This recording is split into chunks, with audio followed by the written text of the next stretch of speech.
qui monteront. Je vous remercie. Parce qu'on n'aura pas le temps de faire de la pédagogie, donc je vous préviens, ça va être expéditif pour la sérénité du live et les bonnes conditions. Je veux bien terminer, juste je vais terminer sur cela, si ça vous dérange pas. 30 secondes, pas plus. En fait, j'ai aimé votre technique, elle est incroyable. Donc le gang des impostards, pardon, je plaisante, une blague. Hein. En fait, j'aime bien quand vous mutez le micro des personnes et vous les faites les taire comme ça en désactivant leur micro arbitrairement. Et votre technique est impressionnante. Et justement, j'ai trouvé que vous étiez donc waouh. En fait, vous surfez sur un mal-être en France qui se passe. Vous avez trouvé le Bon, je l'ai fait descendre, ça sert à rien, c'est une attaque personnelle inutile qui est hors sujet, hors conversation, et qui n'aura pas de réponse. Je t'ai expliqué tout à l'heure qu'il essaie juste de me faire mal. Et mon pote, si on t'a muté, je peux pas le faire. Je suis pas modérateur dans ce live. Donc. Non, justement, il parle pas de ce live-là, donc voilà, c'est des reproches personnels sur les lives des apostats, j'en sais rien, enfin bref, ça n'a vraiment aucun rapport. Donc là, c'est moi qui ai fait descendre parce que, voilà, c'est une attaque inutile. Il fallait pas que tu fasses descendre, il échange. Non, bonsoir tout le monde. Moi, je suis d'accord avec Oriflamme. En fait, si c'est pour faire des invectives personnelles et ne mener le débat nulle part, en fait, qu'il n'y ait même pas de débat, ça sert à rien. Non, mais ça sert à rien. Autant parler intelligemment, parce que là, ça vaut le coup.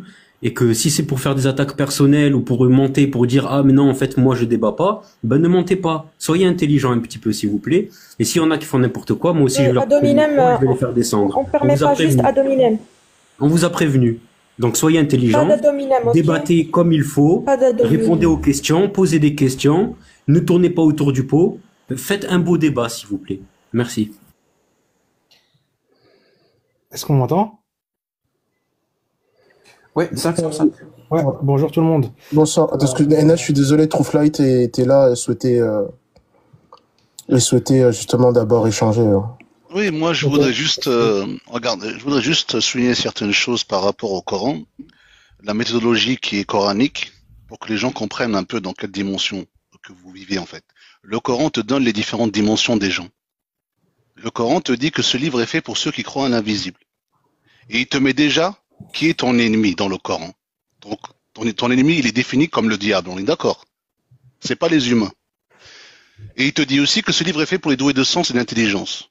Donc, quand on prend tous les paramètres du Coran, tu dois le prendre en entier. Si tu prends un seul verset, parce que ce que fait Monsieur Jacques Le Fou à chaque fois, c'est toujours les versets du bas, le monde du bas. Ça veut dire tout ce qui est sexuel, tout ce qui est esclave, tout ça, on est d'accord. Mais dans le Coran, il te dit aussi il te parle de tout le monde. Ce livre, il est fait pour les gens, pour l'humanité. Il te décrit le niveau des gens. La plupart des gens, ils ne raisonnent pas. Très peu de gens raisonnent dans son monde. La plupart des gens, c'est des moutons. Soit c'est des ânes, soit c'est des gens qui sont en dessous des bestiaux. Maintenant, comment eux, Monsieur Jacques Le Fou par exemple, lui il s'attaque au monde des moutons qui suivent bêtement, c'est-à-dire qui raisonnent pas. Je m'explique. Par exemple, le Coran te dit, vous avez en prophète un excellent exemple d'une moralité imminente. Ça, c'est le Coran qui parle, c'est la parole de Dieu. La parole de Dieu, elle transcende les dimensions. Maintenant, Dieu te dit quoi sur le monde dans lequel on vit? Il te dit qu'ici, c'est le monde de la tromperie. Donc, attends-toi à ce que dans ce monde, on va attaquer la parole de Dieu et son prophète. Le problème de ces gens-là, tout le monde, ils vont jamais réfléchir, s'éloigner. Ils vont toujours condamner le mensonge. Ce qui veut dire, c'est le mensonge qui attire le mensonge. En réalité, les musulmans et Jacques Le Fou et tout ça, ils sont exactement dans le même bateau, dans le bateau du mensonge. Voilà, c'est ce que je voulais dire. C'est qu'il y a des dimensions dans le Coran. Ce Coran, il est fait pour ton âme. C'est pas pour tout le monde. Il faut se purifier. On parle de purification. Ouais, trop light. C'est un peu le discours qu'il y avait tout à l'heure. Que penser de un dogme qui définit lui-même ce qu'est la vérité, ce qu'est le mensonge, et qui va forcément condamner tout ce qui ne colle pas à sa vérité en la mettant dans le mensonge, alors que ce n'est pas forcément un mensonge. Il y a plein de choses que d'autres personnes athées ou d'autres pratiquants, d'autres religions vont considérer dans le Coran étant comme des mensonges. Comme le soleil qui se couche, il y a plein de choses qui ne vont pas là-dedans non plus. Donc, oui, bien sûr, frère. Mais c'est des niveaux. C'est comme je t'ai expliqué. Regarde, dans le discernement et dans la vérité, tu as des niveaux. Tu as des gens qui n'ont pas de discernement. Dans toutes les religions que tu as dans le monde, tu as la vérité et le mensonge. C'est normal, c'est le test. C'est le test du discernement. Tu comprends ou pas? Nous ne sommes pas logés au même niveau. Ce Coran, il est parfait. À partir du moment qu'il est parfait, il t'envoie des gens parfaits avec, comme le prophète. Le prophète est une personne parfaite. Est-ce que ça, c'est pas un manque de discernement, peut-être? Non, c'est pas un manque de discernement. Parce que le discernement, il vient, comme te dit le Coran, regarde, si on part du principe, écoute bien ce que je veux te dire, c'est ça le problème. Si on part du principe coranique, il faut pas que tu prennes un seul verset, parce que le Coran, il te dit clairement, celui qui prend un seul verset est un mécréant automatiquement. C'est-à-dire que tu es égaré automatiquement. Il faut prendre toutes les versets parce que c'est une âme. Le Coran, il te dit, je t'ai révélé son ruh, c'est un esprit. Ce qui veut dire quoi? Ce qui veut dire que c'est lui qui te lit. C'est pas toi qui le lis. Tu comprends? C'est très différent. Ce livre, il va englober toutes les dimensions. Et il s'est matérialisé avec le prophète. Mais il faut pas oublier, les premiers ennemis du Coran, c'est les musulmans. Et ça, c'est coranique. Il te dit, le Coran, vous vous êtes tous divisés que après que la vérité vous soit venue par rivalité entre vous. Mais maintenant, si toi, dans ton esprit, tu commences par le monde matériel, tu es coincé dans le monde matériel. Mais si tu crois à l'invisible, dans ton cerveau, tu vas ouvrir des portes spirituelles et tu vas avoir des connaissances qui vont venir. Mais ça, malheureusement, la plupart des gens, ils sont coincés dans leur dans leur pensée matérialiste. Là, tu peux pas évoluer. C'est pour ça que moi, je peux pas parler avec une personne déjà qui n'est pas conscient qu'il est un esprit. Non, mais je crois que c'est le principe d'un livre, quand on ouvre un livre, qu'on lit, il y a des connaissances qui germent dans notre esprit, en fait. Enfin, moi, j'ai pas compris. Les livres, ils sont écrits par qui? Alors, regarde frère, si tu prends le principe coranique, on est d'accord. Je suis sûr que je vais poser cette question au moins 5 ou 6 fois. Oui, je vais t'expliquer, il n'y a pas de problème. Ils sont écrits par des humains, mais attends, ce livre... Les livres sont écrits par des humains.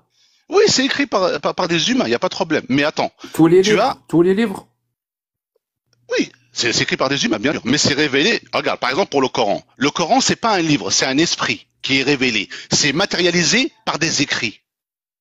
Tu comprends? Très bien.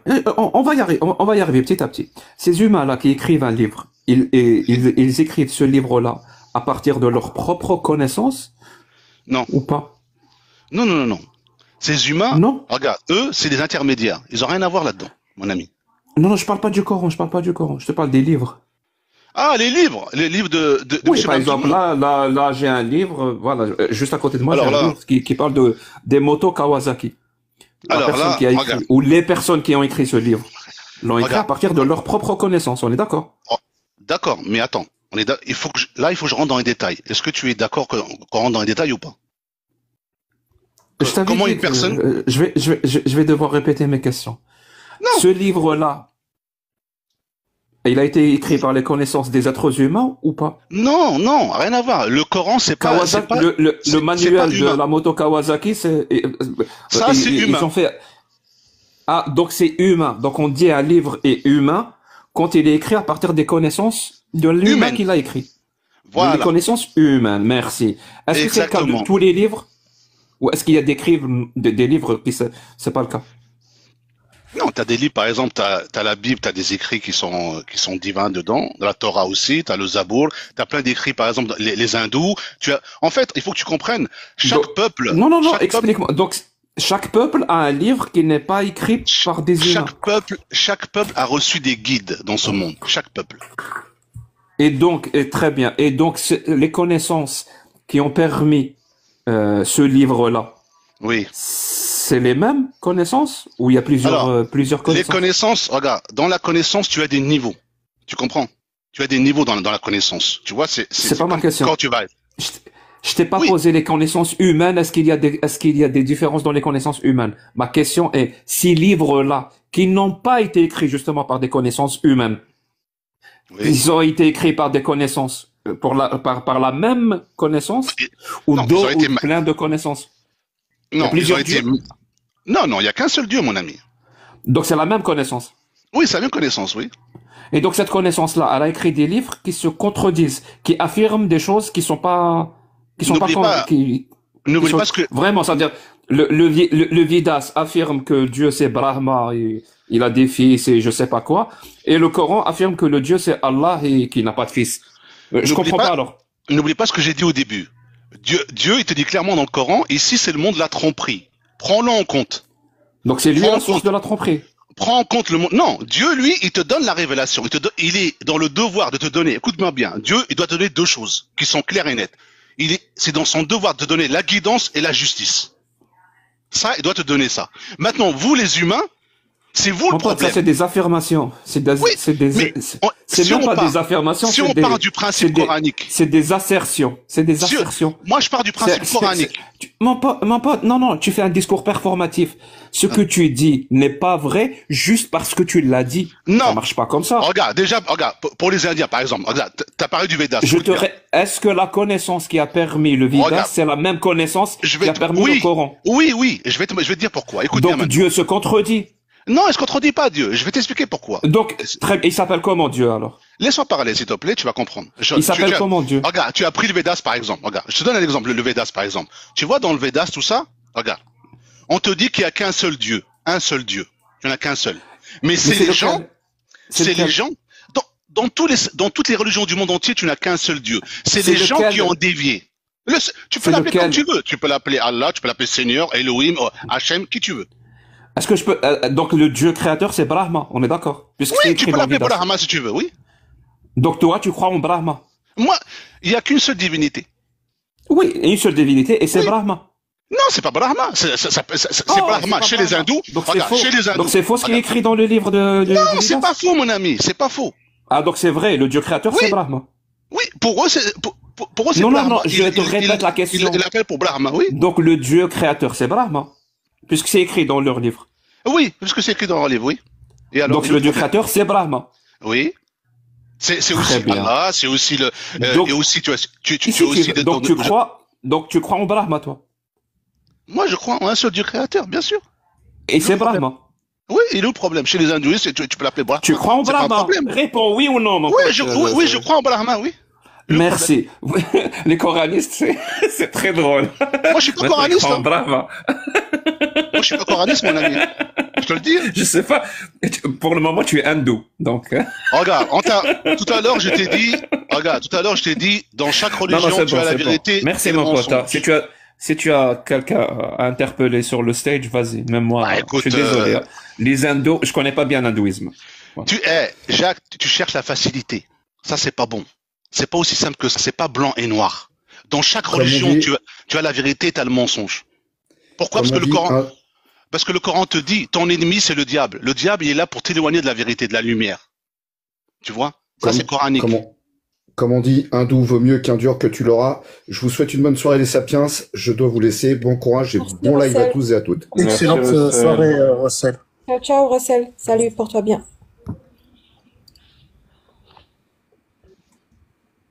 En tout cas, Trou nous a bien rendu dans le sujet.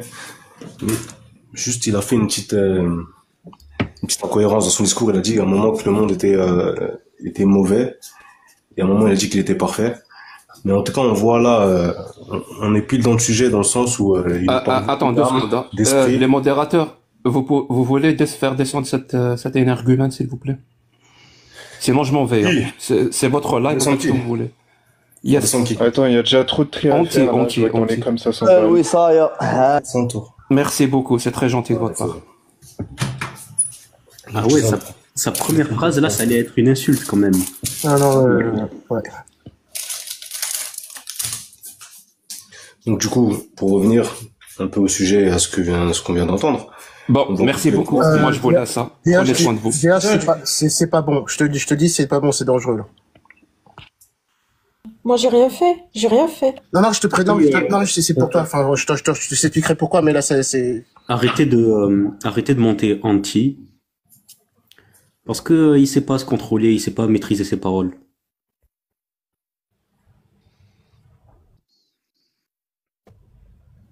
C'est bon?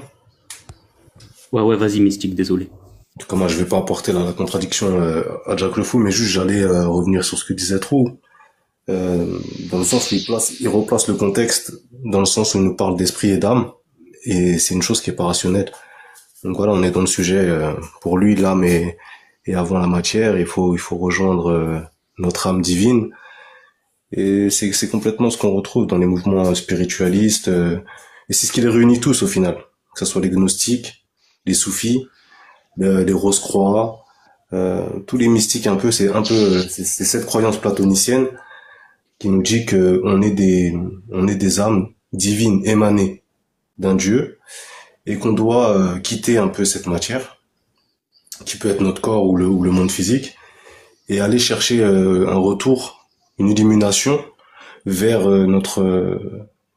repartir en contact avec notre origine divine. Donc voilà, et ça c'est un contexte, c'est un concept qui a apparu petit à petit. Car les religions c'était pas ça à la base, et ça apparaît petit à petit, voilà. Mystique, je te remercie. Attends, je suis désolé de te couper. Déa, c'est normal que j'ai plus la modo? Attends, je vais voir. Mais il se passe quoi avec Anti, les amis? Enfin, bref. C'est un personnage dangereux. Je t'expliquerai. Irhabi. C'est un terroriste. Bon. Attention, Jack, s'il te plaît, les mots interdits. Merci. Larche, vas-y si tu veux parler. Oui, bonjour, bonsoir. Salut. Bonsoir. Un sujet très intéressant. Je t'entends pas très bien. Ah, pardon. Un sujet... Attends, je vais essayer de mettre un petit peu plus fort. Un sujet très intéressant sur la rationalité, puisque dans la rationalité, on voit en fait aussi qu'on peut avoir une notion aussi du libre arbitre. Puisqu'on est d'accord que la rationalité, c'est une arme à double tranchant. Parce qu'elle peut être utilisée pour soit élever l'âme et guider vers quelque chose qui est plus dans la sagesse et la justice, ou au contraire, elle peut servir une logique qui peut être froide ou totalement destructrice. Et à ce moment-là, ce sera totalement dénué d'éthique et de compassion. Et ça, ce sont deux figures qui sont extrêmes et qui illustrent cette différence. Par exemple, si je prends un savant éveillé qui va allier raison, spiritualité et sagesse, et qui va guider les autres vers la vérité et le bien. Et l'opposé, le psychopathe, dont l'intelligence est froide et rationnelle, sans émotion, ni conscience morale. Donc on voit bien que si on prend ces deux archétypes de personnes qui incarnent deux chemins opposés, celui de la connaissance éclairée et celui de la logique, finalement, qui est déconnecté de l'âme. Alors par exemple, le psychopathe, lui, il est lucide et la plupart du temps, il est très intelligent. Mais son esprit, il est coupé, comment je pourrais dire, de ses émotions et de la morale. Parce qu'il comprend la souffrance des autres, mais il n'en ressent rien. Et sa rationalité, elle est purement fonctionnelle, lui permettant tout simplement de manipuler, de contrôler et d'exploiter sans culpabilité. Et donc, quand on regarde les caractéristiques, par exemple, d'un psychopathe, c'est ce que dit le psychiatre, c'est plutôt l'intelligence analytique, même sans éthique ni morale. Il y a une manipulation et l'exploitation des autres à son avantage. Il y a l'absence aussi totale d'empathie et d'émotions sincères, et l'absence de connexion avec la spiritualité ou le sens du sacré. Alors pourquoi je prenais cet exemple-là? Parce que c'était un ami qui faisait une thèse sur ça, pas une thèse, c'était un devoir qu'il devait, j'ai travaillé avec lui sur ça, je trouvais ça hyper intéressant, ça m'a fait rappeler ce sujet-là. Alors par exemple, moi j'ai fait le lien bien sûr avec cet archétype de personne, par exemple, si je le ramène un petit peu avec l'islam, c'est Pharaon, puisque Pharaon avait une intelligence quand même stratégique extrêmement développée, mais il l'a utilisée pour asservir, tromper et manipuler son peuple. Et son esprit calculateur, froid, l'a mené à se croire finalement supérieur, même se prenant pour Dieu, et rejetant toute vérité qui menait à son pouvoir. Et on le voit bien dans la sourate 40 au verset 36-37, qui dit... mince, j'ai un trou de mémoire. Tu viens de parler de Pharaon? Oui. T'aurais pas dû, je pense. C'est surprenant. Je m'attendais vraiment pas à ce que tu parles de Pharaon. Ô Aman, construis-moi une tour, peut-être atteindrai-je les voies des cieux. Donc on voit bien qu'il a une intelligence purement rationnelle, mais il utilise contre la vérité et la justice. Alors, si on prend l'opposé maintenant, d'accord, avec l'opposé du psychopathe, donc le savant éveillé qui utilise lui plutôt son intelligence non seulement pour comprendre le monde, mais aussi pour élever son âme et celle des autres, et son savoir, lui, ça va pas être, c'est pas une arme d'oppression, mais c'est un chemin qui éclaire en fait. Et les caractéristiques, on le voit bien, c'est plutôt de l'intelligence guidée par la morale et la sagesse. On a aussi la profondeur au niveau de la compréhension, que ce soit aussi des émotions, ça c'est très important, et la connexion avec les autres. Et il y a un sens aussi, pour la plupart, de la justice et de la vérité, et surtout de la notion, une notion qui est très importante dans la rationalité, si on veut véritablement avancer sur un chemin vertueux, c'est la responsabilité. Et après, il y a la reliance avec une vérité un peu plus transcendance, où Dieu, l'univers, la sagesse divine, pour ceux qui veulent aller plus loin dans la compréhension. Inch'Allah, Inch'Allah. Donc, si j'ai bien compris ta définition du... Si j'ai bien compris, mon pote, ça fait 5 minutes que tu parles, il faut qu'on avance. Ça fait 3 minutes, mais en fait, je parle pas à vous, monsieur Le Fou, je parle avec tout le monde, parce que le sujet, il est pour tout le monde. Il est pour personne, hein. Je te le dis direct. Je sais pas comment tu arrives à penser qu'il est pour tout le monde. Il est pour personne. Le sujet dans les commentaires. Mais donc, être un psychopathe pour toi, c'est ne pas ressentir la souffrance des autres. Être froid. Alors. Mais très bien, très bien. Donc, dans ce cas-là, le prophète, quand il a consommé le mariage avec Aïcha quand elle avait 9 ans, il n'a pas compris sa souffrance. Il l'a quand même fait. Donc, d'après ta propre définition, ton prophète est un psychopathe. CQFD. Merci. Pas du tout, en fait. Puisque vous, en fait, vous avez déjà, comment dire, une façon de voir. Si, par exemple, je vous dis, monsieur Le Fou, parce que la question, en fait, je vous parlais pas à vous, personnellement, je parlais à tout le monde, puisque c'est un débat sur le sujet. Donc, je sais pas pourquoi vous l'avez pris pour vous. Peut-être que, je sais pas, vous vous êtes senti visé, mais c'était en aucun cas le cas.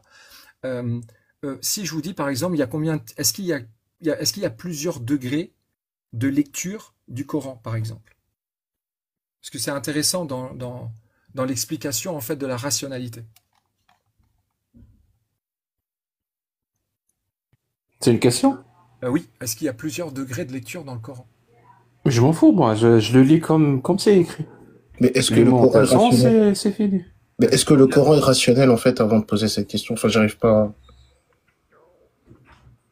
J'ai pas compris, pardon, ça a bugué. Non, justement, moi, je me pose déjà la question, est-ce que le Coran est rationnel? Déjà, avant de... Ah oui, bien sûr. Bah, oui. D'accord, ok. Bon, l'islam, il accorde une place centrale à la rationalité tout en reconnaissant l'importance des émotions, par exemple, et de la spiritualité. Parce que contrairement à l'idée que la foi serait purement émotionnelle et déconnectée de la raison, l'islam, elle encourage l'usage de l'intellect pour comprendre le monde, méditer sur les signes de Dieu et prendre des décisions justes. Parce que, par exemple, dans le Coran, il y a de nombreux versets qui exhortent les êtres humains à réfléchir. Est-ce qu'il y a un rapport entre la foi et la vérité? De discernement. Par exemple, dans la sourate 3, verset 191. Est-ce qu'il y a un rapport entre la foi et la vérité? Je termine juste, excusez-moi. Ne méditez pas. Est-ce que la foi a un rapport avec la vérité ou pas? Alors, je termine juste le verset, pardon. Ne méditait-il pas sur la création des cieux et de la terre? Donc, on voit bien que dans ce verset-là, l'islam rejette... Est-ce que la foi a un rapport avec la vérité ou pas? C'est intéressant pour toi cette question ou tu t'en fous? L'islam rejette juste la croyance aveugle et pousse à la recherche. Bon, vu que tu m'ignores, je vais faire de même. Moi aussi, je vais commencer à t'ignorer. Donc, quand on a parlé tout à l'heure par rapport à Morrowind, ma phrase, parce que la meilleure façon de jouer à Morrowind, c'est OpenMW. Je sais pas si vous connaissez ou pas. En fait, c'est quand tu achètes Morrowind, donc les Elder Scrolls 3, tu installes directement OpenMW. Ça s'écrit exactement comme ça. OpenMW. En fait, ça prend ça va directement target le dossier de Morrowind et ça installe un patch qui le rend vraiment compatible pour les PC de 2025. Ça corrige plein de bugs, parce que vous savez tous que Bethesda et les bugs, c'est une histoire d'amour. Donc ça corrige vraiment tous les bugs. Excuse-moi. Ouais, ça corrige vraiment. Ça corrige vraiment tous les bugs. Donc c'est OpenMW. Et même sur OpenMW, vous pouvez rajouter des modes par-dessus.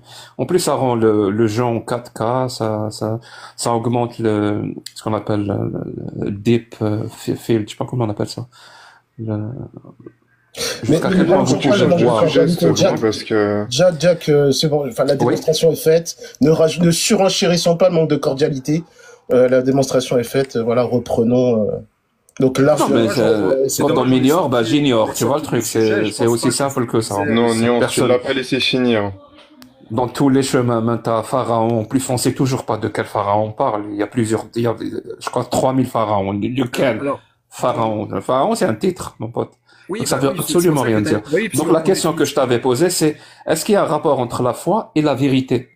Le pharaon, effectivement. Est-ce qu'il y a un rapport entre la foi et la vérité? Oui, je réponds juste sur la notion de pharaon. Pharaon, en fait, effectivement, c'est un titre qu'on donne puisque on va utiliser pour désigner le pharaon de l'époque de Moussa, Moshe chez les Juifs, alayhi salam, que la paix soit sur lui, pour représenter quelqu'un qui est rebelle. Puisque dans la sourate Yusuf, donc c'est pas une vraie personne. La royauté de Pharaon, on utilise un autre mot. Et donc, qu'est-ce que c'est un rebelle? Un rebelle, c'est un tueur d'enfants, mégalomane, beaucoup d'ego, beaucoup d'orgueil. Comme Dieu, comme Dieu alors, comme Dieu. Tyrannique. Donc Dieu est un rebelle. Comment dire, tyrannique, qui menteur. Tyrannique, oui, comme Dieu. Comment dire, et qui est pervers et surtout aussi pervers comme Dieu, comme Dieu. Des fois pour Dieu. Et donc de l'autre côté, on a comme le Dieu que tu vénères, qui comment dire, qui est lui humble et dévoué à son Créateur. Et déjà quand on observe les deux différences, c'est quand on observe nos traits de caractère d'aujourd'hui, est-ce que nous sommes plus proches de Pharaon ou est-ce qu'on est plus proche de Moussa alayhi salam? Parce que si on est proche de Pharaon, on sait comment ça va se terminer. Un jour ou l'autre, ces gens vont se noyer dans le mensonge. Donc on voit bien que les psychopathes sont souvent caractérisés, si on reprend le terme de Pharaon, par un manque d'émotions profondes et surtout une insensibilité aux émotions des autres et un comportement manipulateur et impulsif. Donc souvent, d'ailleurs, il y a des nouvelles recherches. Et sinon, la foi et la vérité, il y a un rapport entre elles ou pas? Il y a un rapport entre avoir la foi et s'approcher de la vérité ou pas? Bah, la vérité, comment dire, c'est comment dire, avec des mots, la quintessence de ce que, comment dire, le Créateur veut nous amener dans son voyage, puisque le passé. Donc la foi a un rapport avec la vérité. Non, le passé amène au présent, le présent construit le futur, ou que le futur. Et l'eau ça mouille et le feu ça brûle. Je suis étonné, comment dire, monsieur étonne-toi alors, étonne-toi. Quand effectivement... Bon, Larche, si tu me permets, je vais te filer un coup de main. Il y a un petit lien, en effet. Je termine, j'en ai pour 2 minutes, et puis après, je vous laisse la parole, si Déa, elle veut bien. Après, quand tu finis, Euphie, pour qu'il prenne la parole aussi. Ok, il n'y a pas de souci. Donc, on voit bien qu'en fait, chez un psychopathe, il y a une incapacité à ressentir la douleur des autres, comme je disais. Aucune culpabilité ni remords, même après avoir blessé quelqu'un, et voit les autres comme des objets à manipuler, plutôt que comme les êtres humains avec des émotions. Il ne ressent pas de tristesse ou de joie authentique, et ses expressions faciales et ses réactions émotionnelles sont superficielles et forcées. Et au contraire, ces gens-là, en fait, ont beaucoup comment dire, ils agissent en fait sans réfléchir aux conséquences. Ils recherchent constamment le contrôle et la domination des autres et peuvent avoir des accès de violence soudains. On ne sait pas pourquoi. Ils peuvent vous insulter ou autre. Voilà. Et ça, donc devenir agressif. On peut vraiment insulter le prophète sur ton live normal.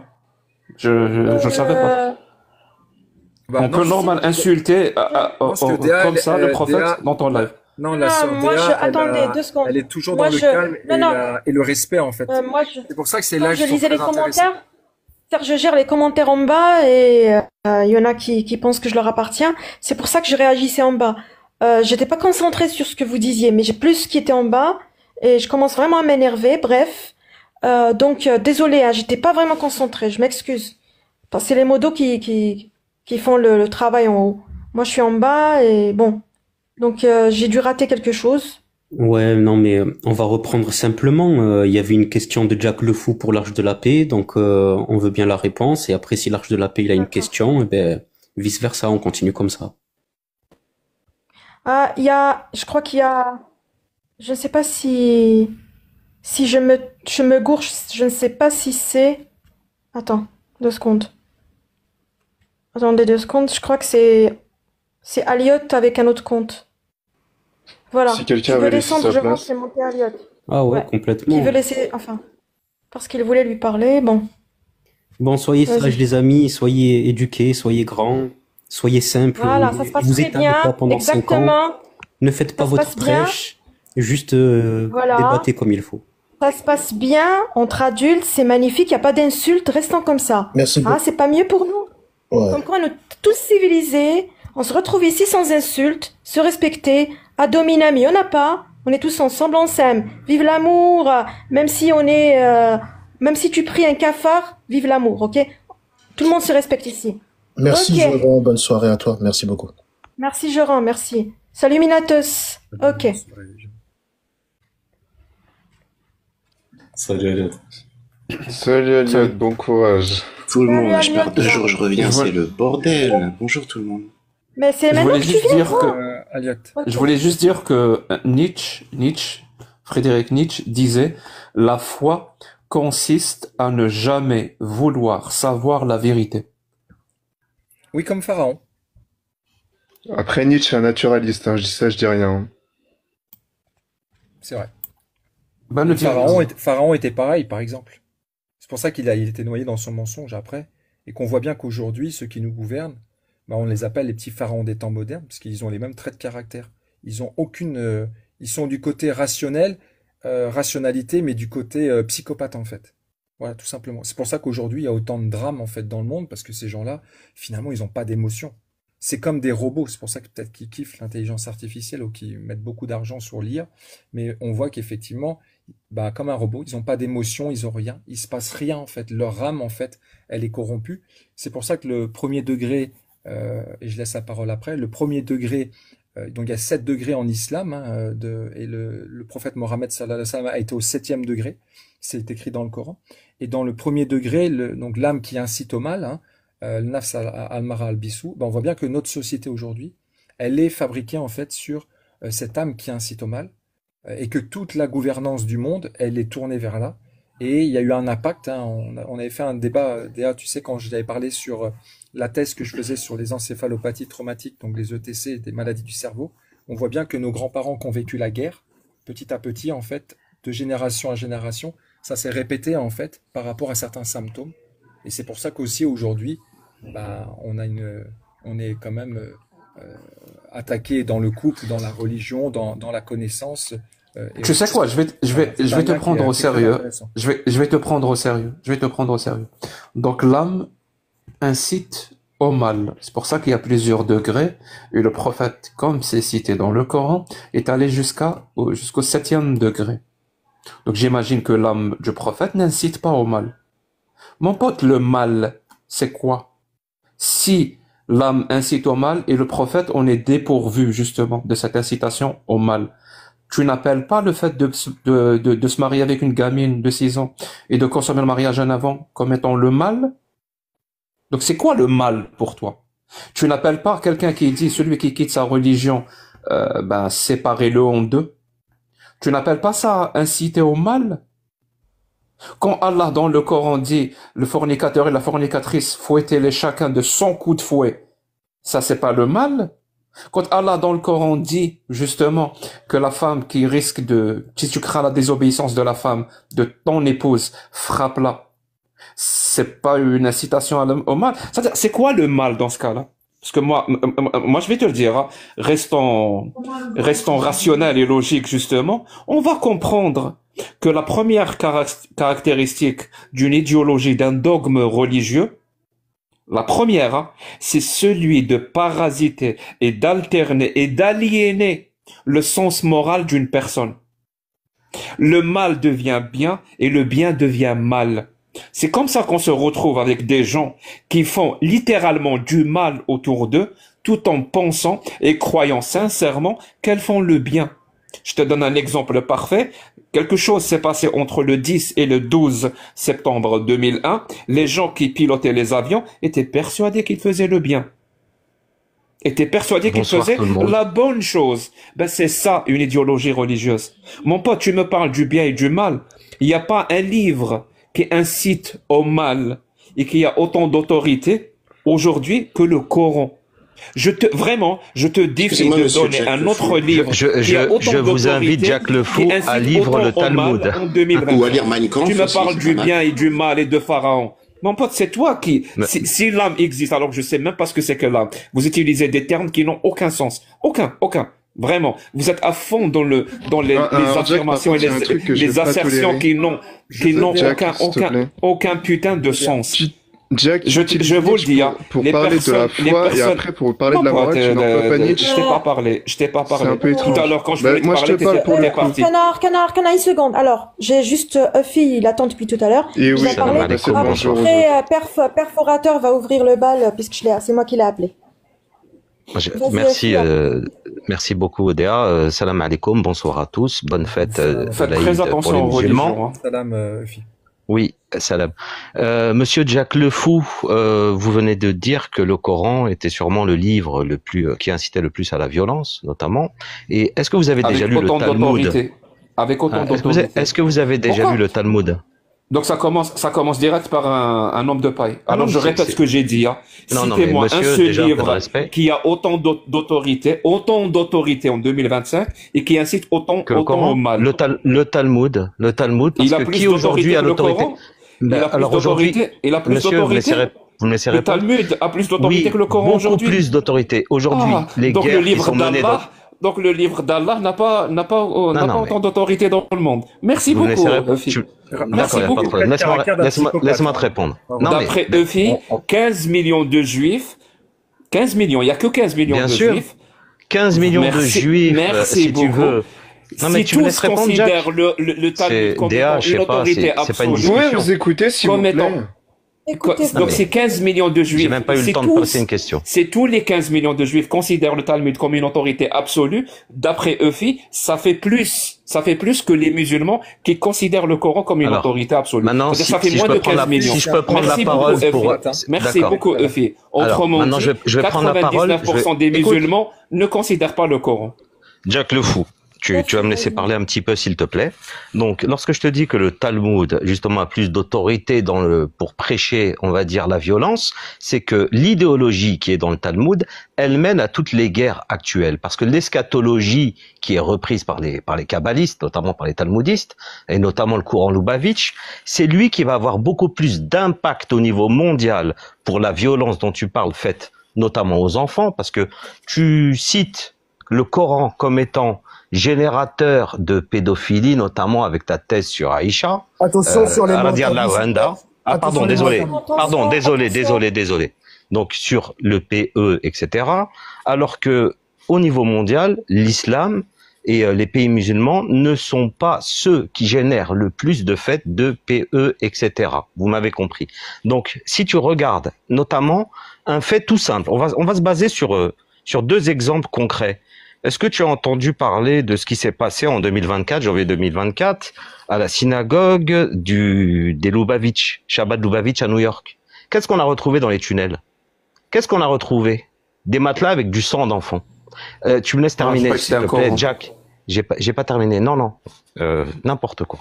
Donc on a retrouvé en réalité un réseau PEDO qui, religieusement parlant, a atteint à des enfants.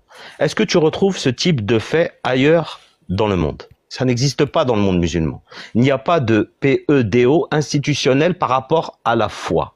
Un autre exemple, tout récent en France, Bétaram, lycée catholique, avec une tête d'affiche, Monsieur Bérou, où pendant des années il y a eu des abus absolument intolérables. Est-ce qu'on retrouve ça dans des écoles, notamment musulmanes? Les sources, il y a quelqu'un qui me demande les sources. Tapez New York, d'accord, New York, synagogue Shabbat Lubavitch, et vous allez voir ce qui a été trouvé là-bas. Maintenant, un autre point, et après je vais laisser la parole parce que je vois qu'il y a beaucoup de monde qui veut parler à Jack Le Fou. Clairement, tu parles souvent de l'âge d'Aïcha. Tu pointes le fait que son âge serait de 9 ans, 6 ans. Déjà, c'est pas un consensus. C'est pas un consensus parce que tu as beaucoup de hadiths et beaucoup de sources historiques qui montrent qu'elle avait 19 ans à l'âge de la consommation. Donc maintenant, c'est très facile de taper sur l'islam, mais c'est beaucoup plus difficile de s'intéresser aux réels problèmes de ce monde, aux réels dangers que sont les idéologies qui sont dans le Talmud, qui sont également dans la gnose chrétienne, et qui mènent aux guerres, qui mènent à la violence, et qui mènent vraiment à la PEDO. Parce que la PEDO, je te garantis qu'elle est inscrite comme étant un droit pour les kabbalistes, pour ceux qui suivent le Talmud. Et notamment, en dessous de 3 ans, ce n'est même pas considéré comme un VIOL, c'est considéré comme blesser un enfant. Mais au-dessus, c'est légitimé.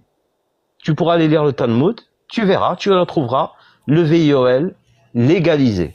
Et la source, franchement, vous allez trouver très facilement cette source. On va passer rapidement sur le sophisme de la double faute. C'est-à-dire justifier une faute par une autre faute. Quelle faute? Ça n'a aucun sens. Tu nous parles de Bayrou, tu nous parles de la synagogue. Non, mais toi, est-ce que tu en as déjà parlé? C'est pas parce que eux, ils ont commis l'irréparable que ça rend ce que le prophète a fait quelque chose d'acceptable. Est-ce que tu en es sûr qu'il l'a fait? Tu as affirmé devant tout le monde qu'il y a des hadiths qui disent que le mariage a été consommé à 19 ans. Donne-moi ce hadith, s'il te plaît. Ce n'est pas le hadith, je te parle justement des concordances. Donc il n'y a pas de hadith qui dit que le mariage a été consommé à 19 ans. Je te dis que... Donc il n'y a pas. Regarde, je vais te donner. Est-ce qu'il y a un hadith, oui ou non, qui dit que le mariage de Aïcha a été consommé à 19 ans? Je vais te donner justement les biographies. Il est dit, selon les biographies de l'époque... Est-ce qu'il y a un hadith, oui ou non? Je te parle pas de biographie, on va parler de la biographie après. Tu as affirmé qu'il y a des hadiths qui affirment que le mariage a été consommé à 19 ans. Je te dis que dans les hadiths, ou ton affirmation est fausse? Tu me laisses terminer. Je t'expliquais que selon beaucoup de biographies, il y a... Mon pote, est-ce qu'il y a un hadith ou pas? Est-ce qu'il y a des hadiths? Laisse-moi t'expliquer. C'est ça la question. Tu as affirmé qu'il y avait un hadith où c'est écrit 19 ans. Et il existe ce hadith où tu as menti? Je t'ai dit que dans les hadiths, l'âge d'Aïcha... Écoute-moi, s'il te plaît. Il existe ce hadith ou pas? Est-ce que je t'ai parlé de hadith? Ce que je t'ai dit, c'est que je t'ai dit dans les hadiths, lorsque tu prends les hadiths... enregistré le live, tu as bien parlé d'un hadith qui affirme préciser mes mots. Aïcha avait 19 ans. Il existe ce hadith ou pas? J'ai dit, toi, tu t'appuies sur les hadiths pour donner l'âge d'Aïcha. Est-ce qu'il existe ce hadith de 19 ans ou pas? C'est ça ta manière de débattre? Tu me laisses... Mon pote, c'est soit oui, soit non. Écoute-moi, je vais t'expliquer, c'est pas, la vie n'est pas oui ou non. Ne m'explique rien du tout. J'ai pas besoin d'explication de ta part. Le jour où j'aurai besoin d'explication de ta part, c'est que ça va non plus. Est-ce que je peux prendre la parole? Est-ce que ce hadith prends la parole parce que il y a aucune discussion possible avec ce monsieur. Il est dans un Est-ce que ce hadith existe? Binaire. Je vais pas échauffer les esprits. Je voudrais juste. Non, mais la discussion. Je suis toujours très impressionné. Une discussion, c'est un échange. C'est pas ni oui. Ce hadith existe. Écoute ce que je vais dire. Non, je te parle pas à toi. Ne viens pas au secours de quelqu'un qui vend de manière et on quelqu'un qui... Parce que je vous le dis, si vous êtes obligé de mentir, si vous êtes obligé de mentir pour défendre votre cause, c'est que vous pouvez pas la défendre en utilisant la vérité. Je voudrais si vous ne pouvez pas défendre votre cause et votre religion en utilisant la vérité, à quoi bon la défendre? À quoi bon? S'il vous plaît, monsieur Jack, je ne suis pas musulman, je voudrais vous interpeller. Merci. Maintenant qu'on a tous établi que tu es un menteur, vas-y, père fondateur. C'est ça ta manière de discuter? C'est ça ta manière de discuter, Jack le Fou? C'est tout ce que tu trouves comme argument? Attends, non mais regarde. Pas dans la s'il te plaît. Je suis toujours très intéressé de voir monsieur Jack le Fou prendre la parole sur ces sujets d'Aïcha, du Coran. Je vous ai jamais vu prendre la parole ou vous lever contre Voldemort, par exemple. Ce qui me laisse penser que vous êtes sans doute un très fervent croyant du Coran et des hadiths, tant les textes prennent une véracité dans votre existence.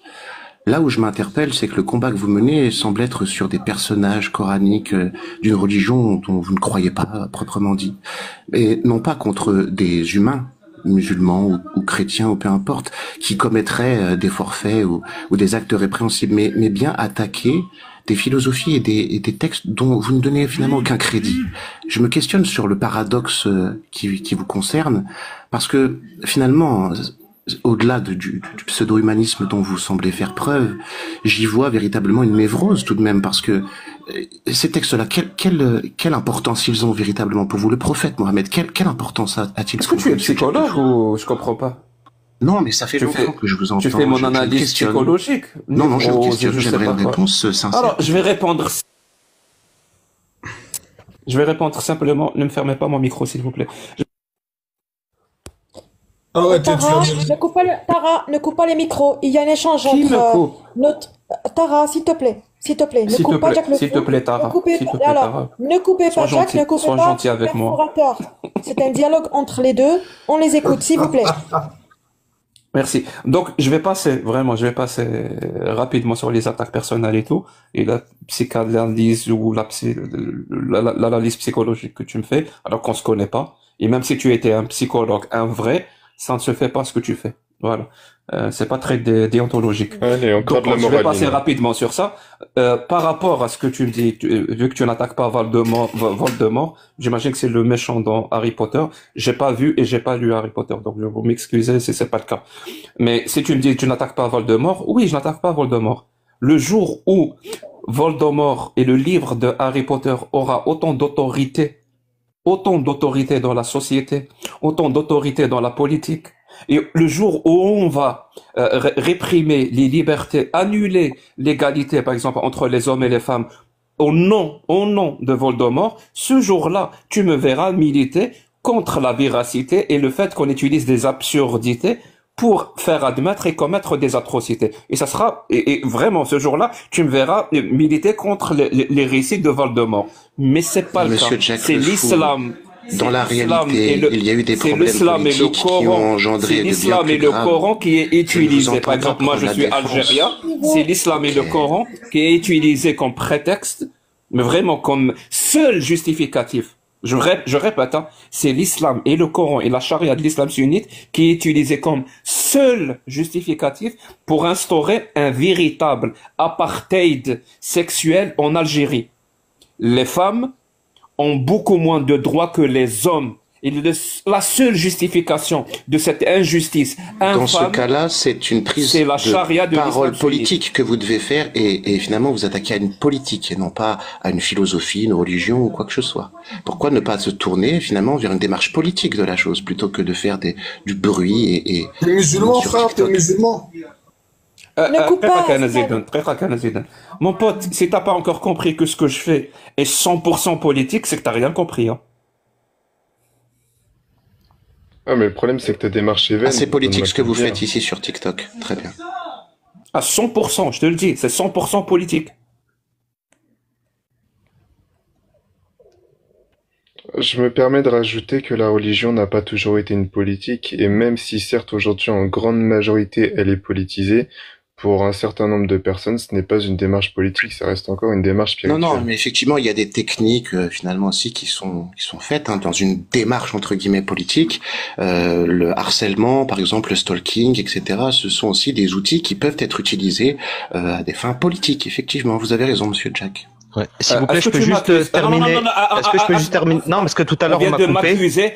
Tu m'as posé une question tout à l'heure. Je te le dis, ferme ton micro, Euphie. Là, tu vas être un homme, un bonhomme, un vrai, père. Est-ce que tu m'accuses de stalking et de doxing et de harcèlement? Une fois de plus, c'est peut-être vos névroses qui prennent le dessus. Ce que je parle, ce sont des faits. Non. Sois clair dans tes propos. Assume tes propos. Justement, j'ai bien précisé que c'était des techniques. Est-ce que tu m'accuses, oui ou non? Bien sûr. Est-ce que tu m'accuses, moi, d'utiliser ces moyens de stalking et de harcèlement? Peut-être cette réaction un peu surexagérée de votre part est peut-être... Mon pote, arrête de danser. Tu m'accuses, des aveux, finalement, je ne sais pas. Tu m'accuses, est-ce que ce sont des aveux? Soit non. Absolument pas. Non, j'ai fait un état des lieux. Parle de manière directe. Monsieur Jack, j'ai fait un état des lieux, vous le savez très bien. Est-ce que ce que j'ai dit est faux? Ne sois pas fourbe. Est-ce que ce que j'ai dit est faux? Ne sois pas fourbe. Est-ce que ce que j'ai dit est faux? En ce qui me concerne. Écoute bien ce que je te dis. Techniquement, vous réécouterez l'enregistrement et vous me direz si ce que j'ai dit est faux. Je te défie. Est-ce que ce que j'ai dit est faux? Merci. Je vais te répondre. Arrête de parler en même temps que moi, s'il te plaît. En ce qui me concerne, je te défie de me trouver un seul truc que tu peux me reprocher dans le sens où tu as dit stalking. Ah non, moi j'ai mis des questions depuis tout à l'heure. Est-ce que j'ai fait des affirmations? Moi, j'ai fait que poser des questions. Je t'ai dit de poser de simples questions. Je t'ai demandé de ne Après, me une laisser réponse parler. est une réponse, peu importe. Alors, écoute bien ce que je vais te dire. Quand les grands parlent, les petits ferment leur micro. Parce que pour moi, pour le moment, tu es très petit. Vraiment, tu es très très petit. Accusé comme ça de manière indirecte des gens. Mais j'ai accusé personne. Est-ce que quelqu'un ici m'a entendu accuser quelqu'un? Juste quand il faut assumer. A entendu accuser quelqu'un? Assumer ce qu'on a dit, on recule et ça n'a aucun sens. Par contre, moi je vais accuser. Écoute bien ce que je vais dire. Hein. L'islam est une religion de merde. L'islam est une religion sectaire. L'islam sunnite est une idéologie barbare, esclavagiste, qui légalise non seulement la pédocriminalité, mais elle légalise aussi l'intolérance. Une intolérance aussi abjecte que d'éliminer physiquement ceux qui n'y croient plus. Ça, c'est l'islam. Le personnage du prophète, comme il est décrit dans les textes les plus sacrés de l'islam sunnite, est un personnage abject, est un personnage esclavagiste, est un personnage criminel, est un personnage... vraiment, s'il vivait à notre époque, il serait condamné je ne sais combien de fois. Je ne sais combien de fois il serait condamné. Je vous remercie, monsieur Jack. Comme je vous ai dit, une réponse est une réponse, peu importe la façon dont elle est servie sur le plateau. Merci à vous. Tu veux des preuves de mes accusations? Parce que moi, je suis un bon... Mais on a la meilleure preuve, c'était elle. Je ramène des preuves.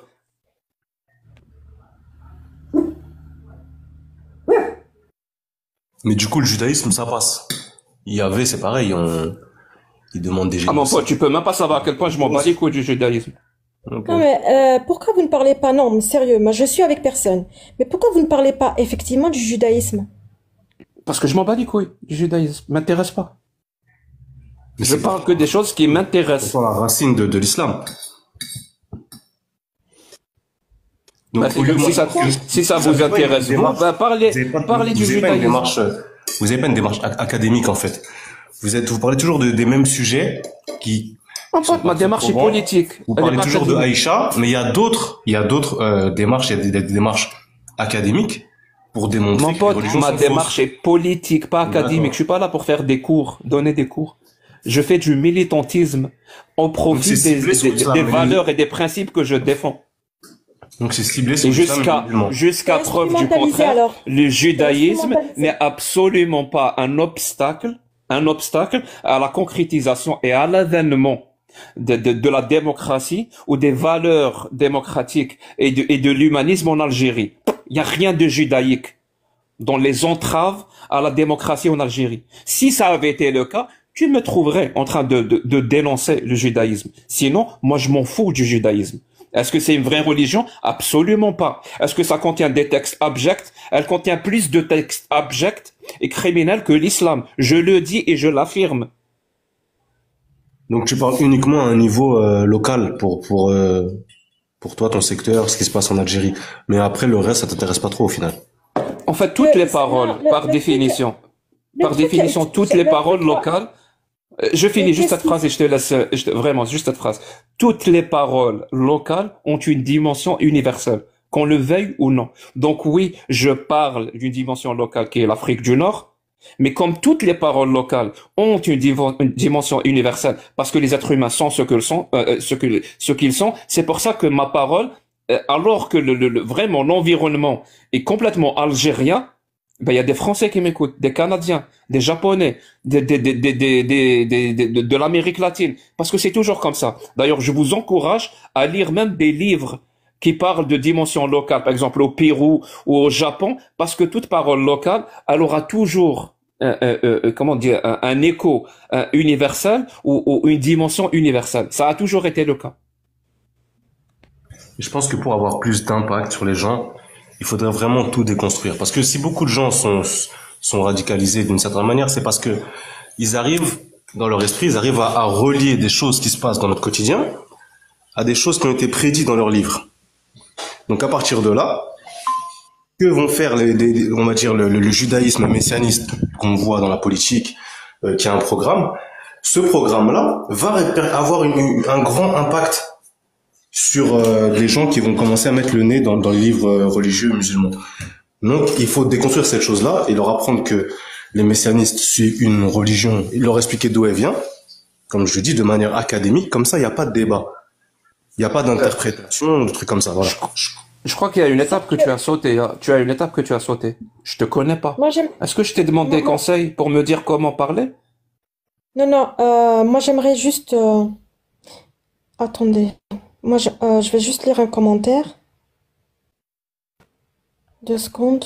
Bah, Déa, si tu as une seconde, j'aimerais bien justement peut-être rappeler ce qu'on fait sur TikTok avec Jack le Fou. À la base, on est complètement d'accord avec ta vision dans le sens où il est vrai qu'on a vu circuler justement des actes politiques de cette religion-là qui sont assez inhumaines. On en est complètement conscient.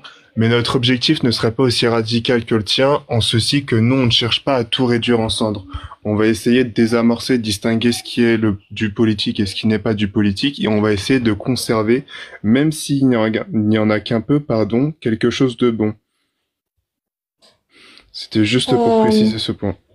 Et moi, j'aimerais que Père Forateur aussi s'exprime. Il y a Anti qui est là. Soyons tous adultes et respectons-nous, c'est tout.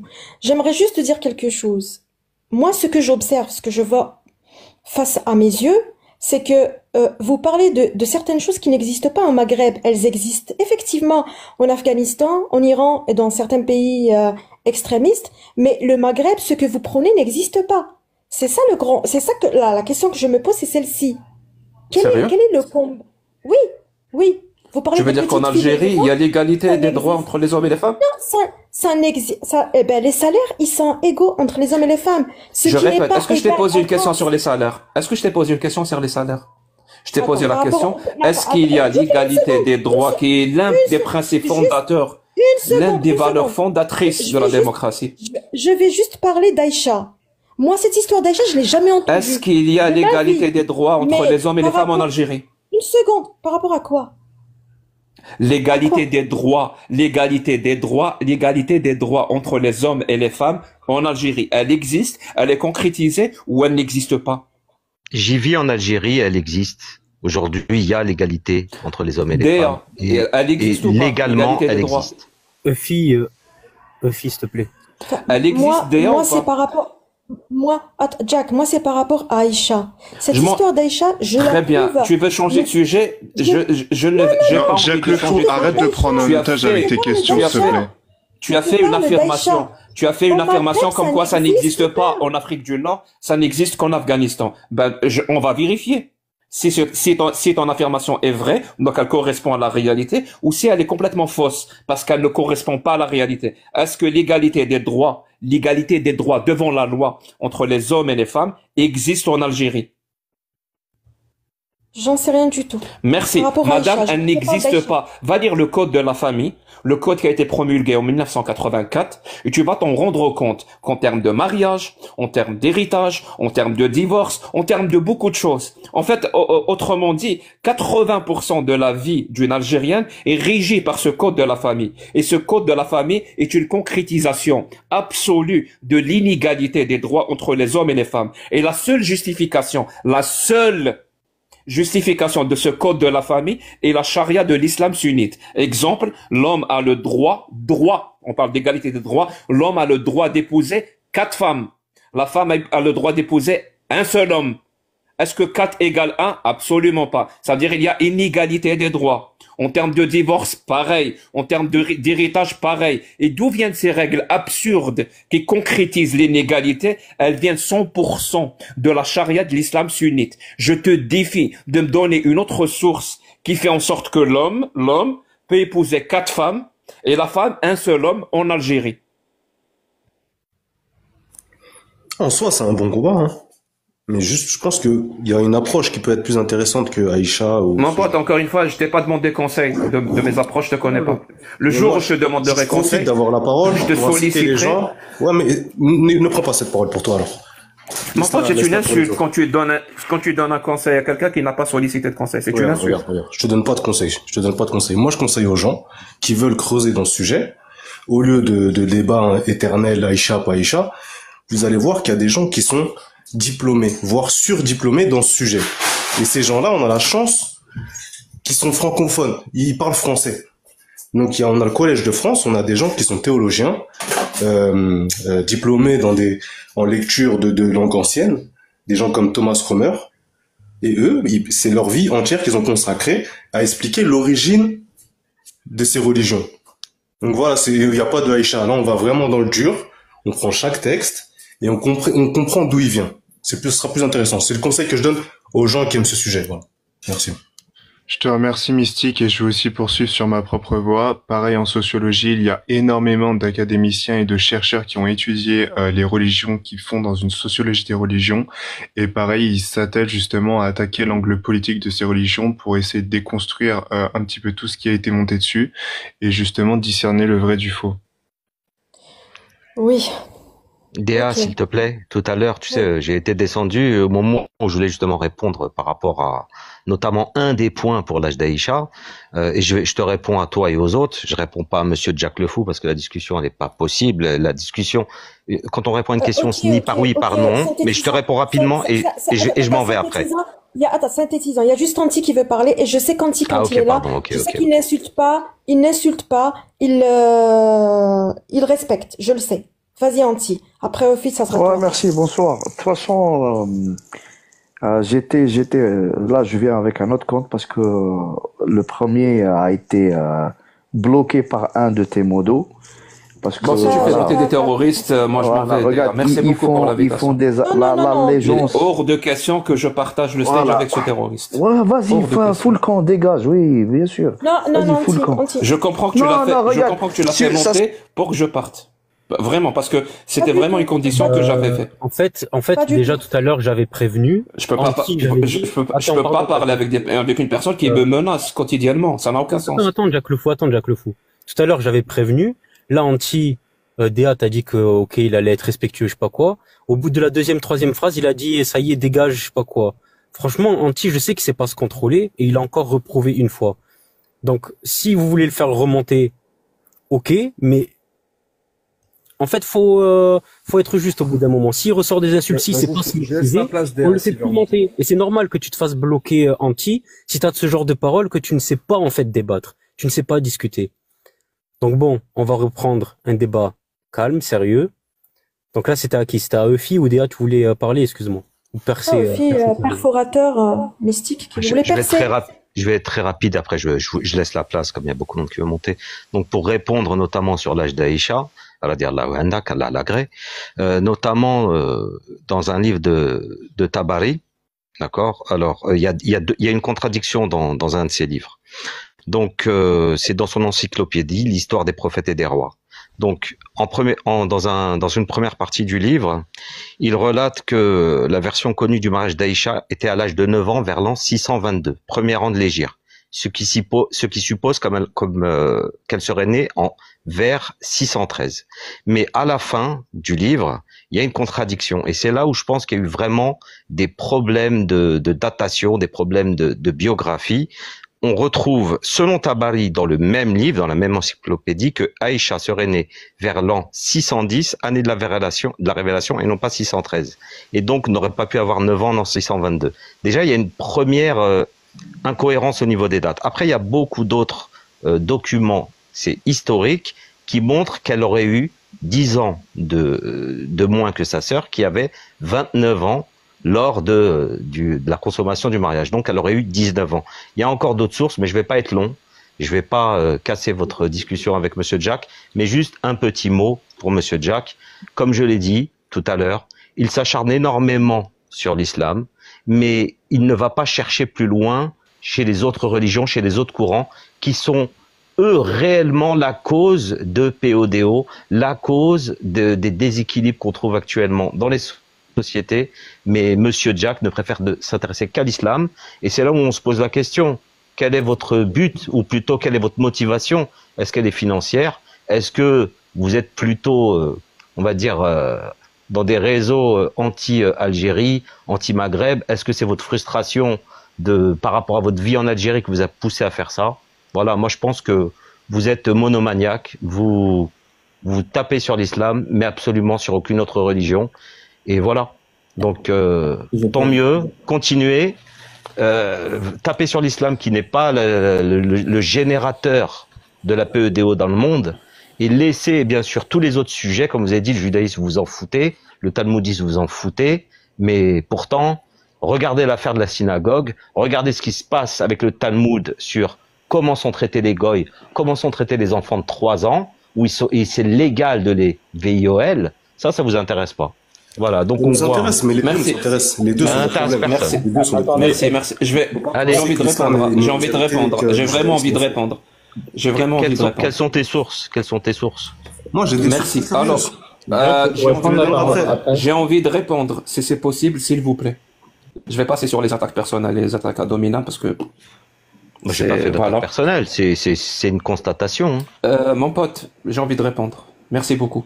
Donc, encore une fois, quand on est obligé de mentir pour défendre sa cause, c'est qu'on peut pas la défendre en utilisant la vérité. J'ai là le livre de Tabari, Tarikh Tabari, les chroniques de Tabari, je l'ai. Oui. J'ai le tome 3, moi je parle avec des sources, hein. Tome 3, la page 163. Il y a plusieurs autres passages, hein, mais je préfère celui-là parce qu'il est vraiment explicite. C'est là où il parle de toutes les épouses du prophète, donc il parle de Aïcha, et il te dit explicitement qu'il y a un consensus total, qu'elle avait 6 ans lors du mariage et 9 ans lors de la consommation du mariage. Je répète, Tarikh Tabari, donc le livre de Tabari, tome 3, page 163. Mais moi je te parle pas de je l'ai là devant moi. Donc quand tu es obligé, encyclopédie des prophètes et des rois. Montre. Si tu veux, je viendrai sur ton live. Tu sais, regarde. Au lieu de mentir, montre la source. Jack, je ne montre pas. Montre la source. Comme tu as affirmé qu'il y a un hadith authentique qui dit qu'elle avait 19 ans et finalement tu as menti. Vraiment, tu as menti. Il y avait rien. C'est toi qui mens. C'est toi qui mens. C'est toi qui mens. Est-ce que je t'ai parlé de hadith? Je t'ai parlé de l'encyclopédie prophète et roi. Est-ce que montre la source de Tabari? C'est pas comme ça de discussion. Je t'ai dit que j'ai beaucoup d'autres documents. Montre la source de Tabari. Non, mais Jack, moi je suis pas en train de débattre avec toi. Tu sais pourquoi je débat pas avec toi?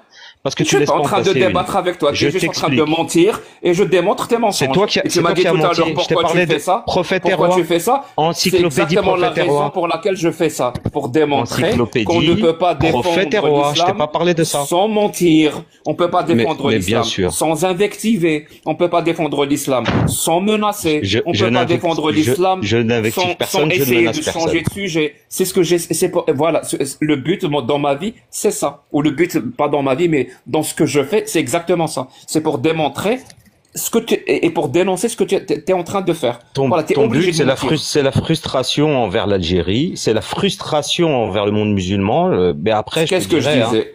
Voilà, frustration. Vas-y, attaque-moi. Tu peux pas défendre l'islam sans m'attaquer personnellement. Parce que tu ne t'attaques pas aux autres religions, tu ne t'attaques pas à la source du mal, tu t'attaques à justement ce qui t'intéresse ou ce qui te procure financièrement donc pour vous, de l'audience. Lire les textes de l'islam, c'est attaquer l'islam. Si tu attaques le judaïsme, ça on dit non, sur la confiance que tu as dans les textes de l'islam. Tu n'aurais aucune visibilité. Attaquer l'islam, c'est lire les textes de l'islam. Ouais, c'est une drôle de façon de définir l'attaque. Jacques, je peux réagir. Déa, je peux parler parce que j'avais pas parlé tout de suite. Ouais, vas-y. Très bien. Non, Réfi, tu peux rester parce que c'est par rapport à tes propos. Je vais vous laisser justement. À tes propos, je suis monté. Je vais vous laisser. Bah vas-y. Un livre qui s'appelle de Tabari qui s'appelle Encyclopédie prophètes et des rois, je ne le vois pas, je sais pas où ça existe. Chronique de Tabari, histoire des prophètes et des rois, de la création à la dernière révélation, ça, c'est un livre de Tabari qui existe. Et moi, j'aimerais. C'est ce que je viens de lire. Hein. Oui, exactement. Et moi, j'aimerais demander, Réfi, où c'est écrit les dates précisément lors de la contradiction quand tu dis dans la dernière partie. Là, je ne l'ai pas sous les yeux très bien. actuellement. Écoute, j'ai pas mon PC à côté de moi. C'est pas grave, je vais pas finir mon intervention. Vas-y. Tu as affirmé quelque chose tout à l'heure qui, moi, me choque et qui commence sincèrement à m'énerver. Le Talmud, c'est de la merde. Le Talmud contient des textes qui sont chiants. Jack t'explique bien qu'il critique l'islam par rapport à une position localisée qui est l'Algérie. Toi, tu viens affirmer ici devant plus de 651 personnes, tout à l'heure... 650, pas 650 000, ça ferait peut-être un peu beaucoup. 651, si tu n'entends pas bien, je suis désolé, je t'ai pas entendu, ok. Pour écouter. Alors, tu as affirmé ici tout à l'heure, hein, ça monte, ça descend, que c'est à cause du Talmud qu'on a toutes les guerres aujourd'hui dans le monde et toutes les PO dans le monde. Tu vas venir m'expliquer en quoi il y a des PO hindous qui appliquent ça en fonction de leurs tests. En quoi le Talmud est impliqué.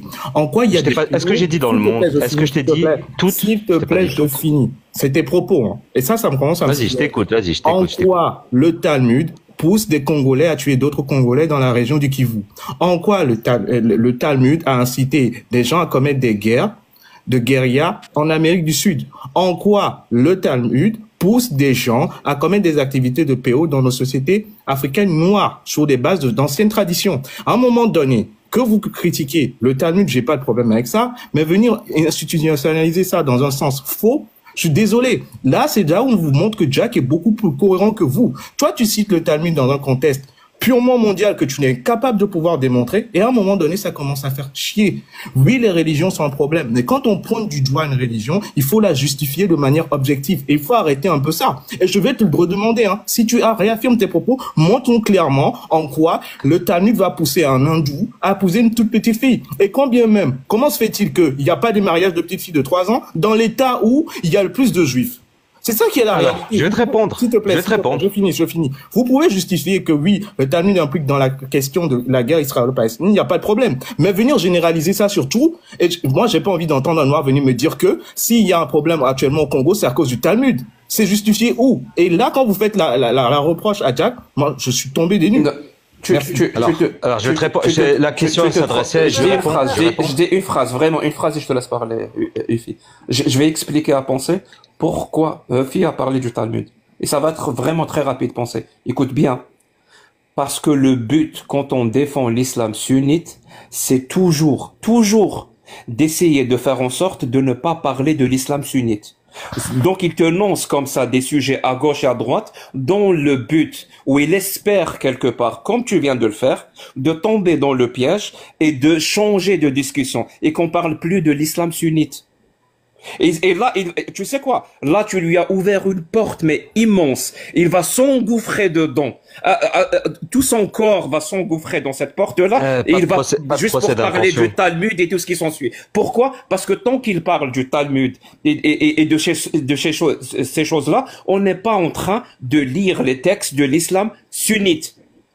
C'est surtout que maintenant, si je peux répondre, pour te répondre percé, déjà, tu déformes un petit peu mes propos. Je t'ai pas dit que c'était la cause de tout ce qu'il y avait dans le monde, mais notamment sur la plupart des guerres qui se passent au Moyen-Orient et même ce qui se passe actuellement en Ukraine. Après, je vais pas le détailler sur ce live, mais c'est lié par rapport à l'eschatologie qu'on retrouve justement dans le Talmud, la prophétie d'Ésaïe notamment, si tu la connais. Concernant la PEDO, j'ai pas dit que c'était celle qui était non plus la cause en Afrique noire ou dans d'autres régions du monde, mais je t'ai dit que c'était institutionnalisé, que c'était reconnu, que tu as eu un exemple frappant dans le siège des Loubavitch, d'accord? Si tu connais les Loubavitch, c'est eux qui influencent la politique en Russie, aux États-Unis. Trump, c'est quelqu'un qui est très proche des Loubavitch, tout comme Poutine.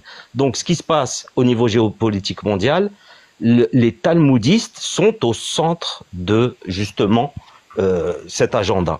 Maintenant, pour répondre à Jack une dernière fois et après je vous laisse, c'est pas pour détourner le sujet dont je parle de ça, c'était pour montrer que ta position d'attaque sur le Coran, notamment sur l'islam sunnite, n'avait pas d'intérêt majeur, alors qu'il n'y a pas de problème de PODO majeur dans les sociétés musulmanes.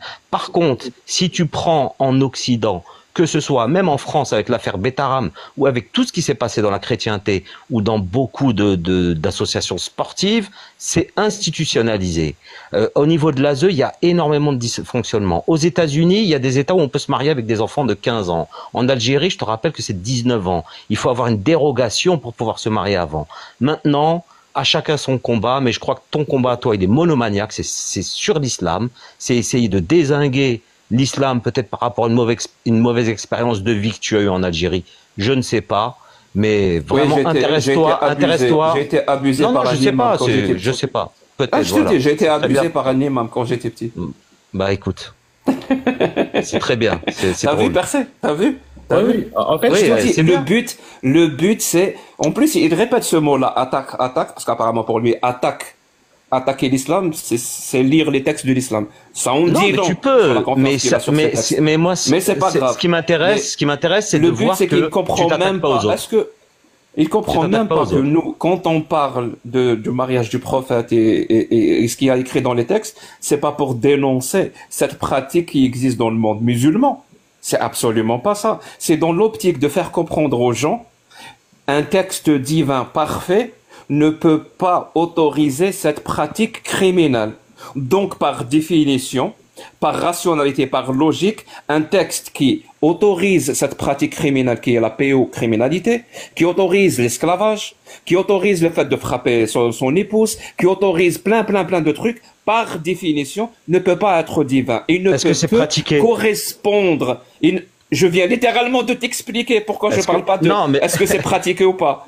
Mais tu comprends mais, pas. mais c'est Tu toi qui n'entends comprends pas tu que n'entends c'est pas. pratiqué Tu n'entends ailleurs. pas. Aux Écoute États-Unis, les à phrases. 15 ans, tu peux te marier. Contrairement, oh, je répète encore une fois, je te parle pas je ne dénonce pas une pratique qui existe aujourd'hui.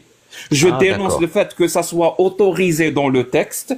Et si c'est autorisé par le texte, donc par Allah lui-même et le prophète, par définition, par rationalité, par la logique, ça ne peut pas être un texte divin. Et Mohammed ne peut pas être un prophète du Dieu créateur. Ça ne peut être que le produit de l'environnement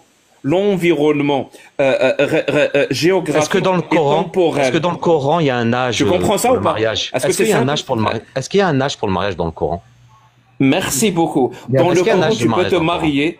Oui, je te réponds. Dans le Coran, dans l'islam sunnite, pardon, tu peux te marier avec des petites filles, même avant l'âge de puberté. Tu peux consommer le mariage, même avant l'âge de puberté, et tu peux même divorcer avec elles. Avant Dans le l'âge de Coran, puberté. dans le Coran, je te parle pas de l'islam sunnite avec les hadiths, mais dans le Coran, quel est l'âge? tu rejettes les Quels sont hadiths? Ah non, mais attends, je vais te répondre après. Dans le Coran, justement. Bah, tu me dis si tu rejettes les hadiths, parce que moi, je t'ai expliqué tout à l'heure. Non, mais je t'ai expliqué tout à l'heure. Tu m'as cité Tabari, et bah, Tabari, c'est une source sunnite. Oui, mais justement, il y a des incohérences pour moi au niveau des biographies. Et il y a beaucoup de musulmans. Donc tu rejettes les hadiths? Non, je rejette pas tous les hadiths. Mais par contre, je pense qu'il y a sûrement une tu rejettes incohérence. juste les hadiths qui te dérangent. Non, c'est pas ça. Je t'ai dit que par rapport à l'âge d'Aïcha, il y a pas mal d'éléments. Mais genre, il me faudrait pas mal de temps pour te les exposer. Tu n'as montré aucun élément jusqu'à présent. Écoute, une prochaine fois, je le ferai, mais si tu veux, donc il y a beaucoup je ramènerai d'éléments, mon PC. mais ça sera pour la prochaine fois. Ah, mais je ramènerai mon PC. En Algérie, on dit عندي جدي بصح مات. Ah oui, d'accord, صح مات, أنا مات الله يرحمه. Non, عندي جدي بصح مات. أنت عندك, صح. Bon, écoute. En tout cas, voilà, j'ai répondu à Percé. Jack le Fou, comme je te disais, je pense que tu es monomaniaque. Intéresse-toi au Talmud, intéresse-toi même à la gnose chrétienne, tu y comprendras beaucoup de choses et tu verras que l'âge de consommation... J'ai peur de devenir comme toi. J'ai peur de devenir comme toi. Ah, d'accord. Ah, ok. En tout cas, l'âge de consommation dans le Talmud, c'est vraiment 3 ans. Mais dans le Coran, non, c'est lorsqu'on est... J'ai peur de devenir comme toi. Très bien. Bah, Et l'âge de consommation dans l'islam? Comment? L'âge de consommation dans l'islam, c'est une fois que tu es pubère. Une fois que tu as passé la puberté. Une fois que tu as les signes. Tu peux me donner la source qui dit ça? J'ai pas mon Coran à côté de moi, mais c'est par rapport quand justement. toujours tu fais des affirmations et tu n'as rien. Je t'ai montré. Pour étayer tes affirmations. Écoute, je suis venu les mains dans les poches. Afi, merci de tu es surtout venu à poil, mon pote. Ouais, Afi, merci de nous prouver que ni le Dieu juif ni le musulman ne sont des vrais dieux. Merci de nous avoir prouvé que ni le Dieu juif ni le Dieu musulman ne sont des vrais dieux. Et merci de t'être corrigé parce que je te rassure. Déa, tu es là. Déa, tu peux gérer tes modos parce que voilà, c'est bon. À un moment donné. Ça m'interpelle. Parce que l'intervention de Percé m'interpelle. La confirmation de Jack aussi, puisque c'est ton live ou c'est leur live? La première motivation de Jack était censée prendre défense contre la pédophilie, etc. Pourtant, plus on écoute, plus les aveux semblent se diriger vers la preuve que Dieu n'est pas réel, finalement, n'existe pas. Oui, donc je me demande toujours le combat, puisque la question que je voudrais poser, excuse-moi, à Jack, c'est est-ce que vous avez, monsieur Jack le Fou, créé une organisation, un mouvement, justement, qui lutte activement sur le terrain contre la pédophilie, comme on a connu Wanted Pédo et d'autres mouvements un petit peu Fais attention au terme, Elliot. T'aurais dû m'écouter quand je parlais. Je vais répéter. Apparemment, il faut répéter. Je ne dénonce pas des pratiques dans le monde de ce genre-là. C'est pas mon militantisme. Je te dis que mon militantisme, mon combat, si tu veux, ou ce que je fais, c'est justement d'essayer de démontrer que si le Coran autorise toutes ces pratiques criminelles que les gens en 2025 rejettent par connaissance de cause, ils rejettent la PO, ils rejettent l'esclavagisme, l'esclavage, ils rejettent la violence conjugale, ils rejettent l'intolérance, ils rejettent beaucoup de choses. Mais pour vous, l'important, monsieur Jack Le Fou, c'est de rejeter ou c'est de lutter contre ces choses? Et je pose la question, est-ce qu'un Dieu créateur qui est parfait, qui veut le bien pour l'humanité, pourrait autoriser ce genre de truc? Ou est-ce que Allah, comme les autres milliers, dizaines de milliers, si ce n'est des millions d'autres divinités, il n'est que le produit de l'être humain ou de l'imagination de l'être humain, donc il est contraint par la connaissance de l'endroit et de la temporalité quand l'être humain l'a imaginé. Allah a été imaginé au 7e siècle dans le désert d'Arabie, donc forcément il est limité dans sa connaissance comme l'étaient les êtres humains du 7e siècle.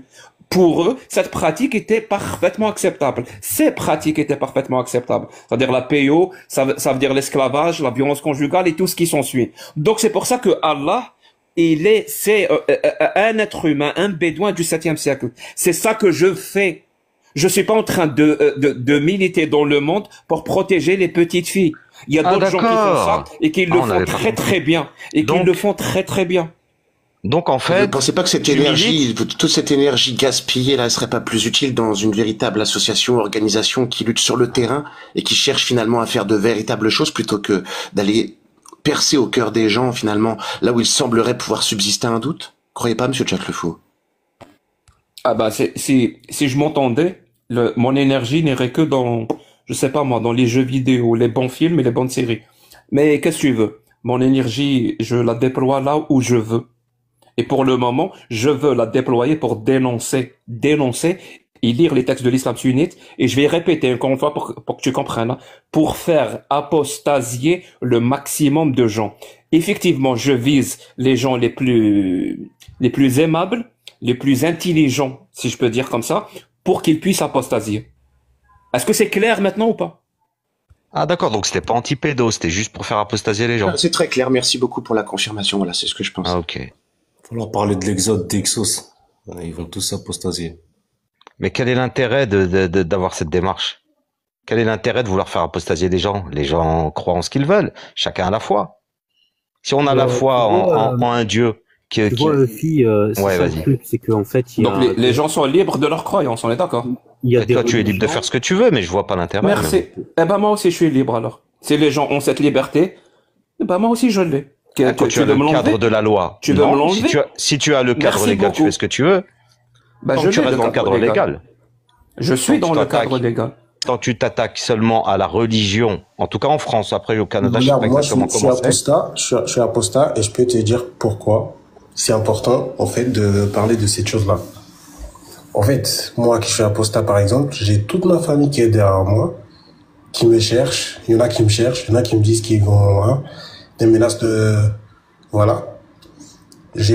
Donc, imagine ça sur moi. Si quelqu'un qui est libre d'esprit aurait envie de faire la même chose, t'imagines tous les calculs qu'ils doivent faire avant même de faire cette démarche-là? Donc ça enferme toute une communauté à suivre une seule doctrine. Parce que c'est dans l'islam, hein. Man baddalallahu dinahu faqtuluh. Celui qui délaisse la religion, tuez-le. Dans le Coran, on ne parle même pas. Ouais. Et sur j'ai une autre question après. Tu peux très bien me dire, là comme Dino comme Waliadim, mais ça marche avec les gens qui connaissent pas la religion. Parce que ces versets-là ont été abrogés par des versets dans Surat al-Tawbah, qui tous les contrats de paix, etc., sont abolis. Mais aujourd'hui, est-ce qu'on a un problème de meurtre, d'apostat? Franchement, moi, je ne suis avec personne. Mais quand je vous entends, on dirait qu'on vous passe tous les jours à la guillotine. On t'a décapité en France? Dis-moi. Franchement, je ne suis avec personne, je vous le dis. Mais est-ce qu'on vous a décapité en France? Mais c'est quoi ces absurdités? Votre combat, il est faussé. Votre combat, je trouve que c'est de pour moi, c'est de l'hypocrisie. Vraiment. Parce que réellement, là où on est en train de commettre des meurtres, c'est de l'autre côté. Hein. Tournez-vous, c'est de l'autre côté. C'est en Afghanistan et compagnie. Vous vous inventez une vie. Ça vous plaît de vous victimiser. Tu m'as pas compris. Tu m'as pas compris. Ouais, je n'ai pas compris. Qu'est-ce que je n'ai pas compris? Qu'est-ce que je n'ai pas compris?